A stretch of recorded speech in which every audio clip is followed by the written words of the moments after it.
Die Ski laufen nicht mehr so richtig oder die Kante ist stumpf, dann hilft ein Skiservice. Den kann man entweder zu Hause erledigen oder es eben im Laden durchführen lassen. Und wie das genau funktioniert, das habe ich mir bei Brünnel Sports angeschaut und habe dabei ein paar gute Tipps bekommen. Ich muss nämlich ehrlicherweise sagen, ich bin mit der Materialpflege tatsächlich etwas faul und bin den Ski jetzt mit scharfen Kanten nochmal gefahren. Macht dann doch mehr Spaß. Gehen wir rein in die Werkstatt.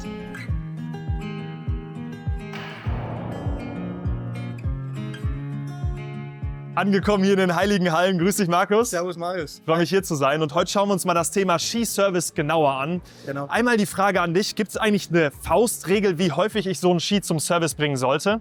Grundsätzlich ist so, dass sehr individuelles Thema ist. Ja, wenn da Kundenverhältnisse sind, dann wird er ein bisschen länger funktionieren. Generell gibt es zwei Arten von Skiservice, das ist Rennservice und normales Service. Rennservice geht ja ein bisschen tiefer rein in die ganze Materie, aber grundsätzlich für einen Otto-Normalverbraucher, für einen ganz normalen Skifahrer ist wichtig, dass die Kante, gerade da reden wir von belagseitig, nicht so wenig abgehangen ist. Das heißt, desto weniger die Kante abgehängt ist, desto aggressiver wird der Ski. Ja? Desto mehr Kraft brauche ich, dass ich den Ski drehen kann. Und desto mehr die abgehängt ist, desto leichter tue ich mir zum Drehen.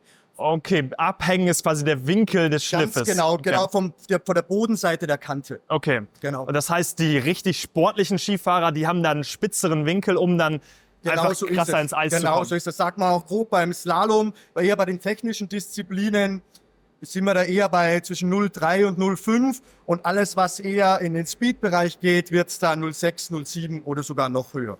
Zum Beispiel beim ganz normalen Skifahrer, das bewegen wir uns zwischen 0,8 und 1 Grad. Ja. Das ist wirklich für jeden zu fahren und das ist auch ganz, ganz wichtig, damit ihr den ganzen Tag ohne viel Kraftaufwand fahren kann. Ja. Das ist genau das, was wir, glaube ich, hier hauptsächlich hören und auch brauchen. Da ist jetzt die Frage an dich, okay, wie gehe ich jetzt am besten vor? Ende der Saison als Beispiel. Starten wir mal damit, der Ski wurde gefahren, ich stelle ihn ab und jetzt soll er übersommern. Was würdest du da raten? Das ist wirklich ganz, ganz einfach. Gar nichts mehr machen beim Ski. Das Wichtigste ist, wenn man so ein Skifix, ein Klettband hat, das nicht zu fest um den Ski geben, vor allem im Bindungsbereich, sonst verliert der Spannung, ja. Wenn der über den ganzen Sommer steht.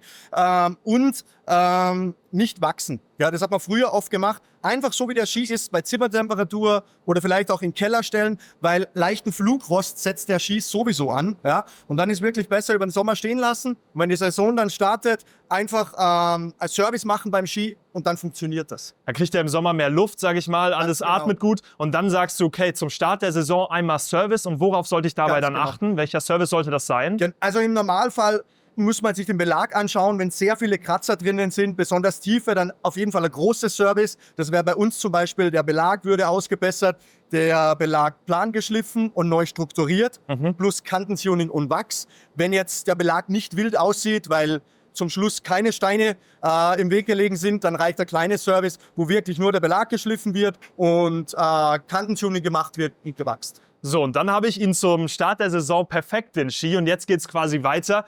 Wie häufig in der Saison? Da hast du schon gesagt, das ist sehr individuell. Genau. Kann ich denn zwischendrin ein bisschen was tun? Ja, also was was einer selber machen kann, was super einfach ist, das ist zum Beispiel sowas. Das ist so Flüssigwachs, ja, wo ich auf der einen Seite habe das Wachs drin, mit dem kann ich das auftragen auf den Belag.